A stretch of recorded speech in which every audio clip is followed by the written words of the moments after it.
Welcome to art class, everyone. I'm so excited to see you. I hope you all have your volume off so that we can get started and they all have your listening ears on. So, welcome to Teaching in a Pandemic. My name is Erica Trebelhorn, and to get started, I'm going to take off some of these layers. Now, normally when I'm teaching in class in person, you'll see me with a mask and another mask, and finally, you'll see my face. This year, students got used to seeing teachers in face shields, in masks, and when we're on Zoom with our regular faces showing. The school year has been like no other in my career or life. In many ways, we're so familiar with joyful students exploring and creating. Yet, in many ways, it was a totally new experience filled with Zoom screens, masks, disinfectants, and social distancing. For the first few months of this school year, I was out on maternity leave. My family had just had a brand new baby, and I had been planning to come in later in the year anyways. My students were left in the capable hands of my sub, Dan Foley. With him, students explored ideas about art making and practiced their own creative process. Then, the same week I was returning from leave, we were informed that we would be transitioning to distance learning almost immediately. Most of my students I got to see just one time before we transitioned online. And then most of my kids became these little squares on my screen.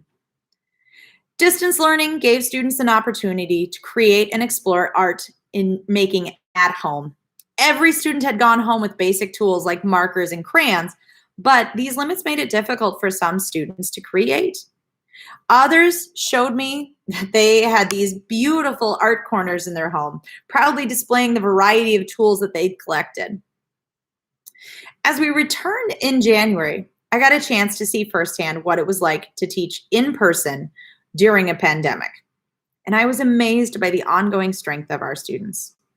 With excitement, we jumped right back into using a variety of tools and exploring art-making techniques like painting and sculpting and sewing and weaving and printing and working with clay, all within some COVID limitations. And despite the changes, we really tried to allow students to explore with most of the same tools and most of the same processes that they'd used during their previous years.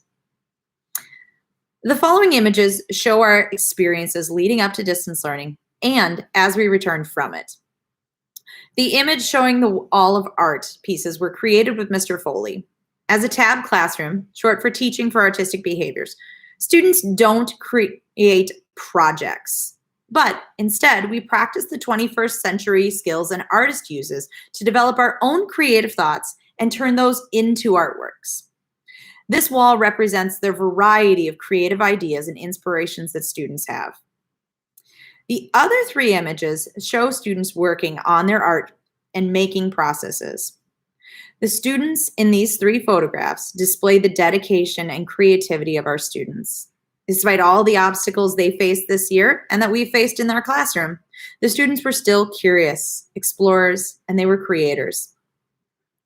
We were excited that we got to come back in person, especially because we have this brand new space. We'd like to thank all of these citizens of Northfield who helped pass the bond that allowed us to get this brand new art space at Sibley, along with a brand new music space, cafeteria, and our science space, along with a few other items as well.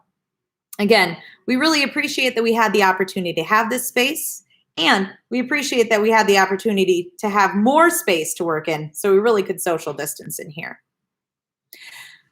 Thank you all for listening, and thank you for learning a little bit about what it's like to teach during a pandemic at Sibley Elementary. Thank you.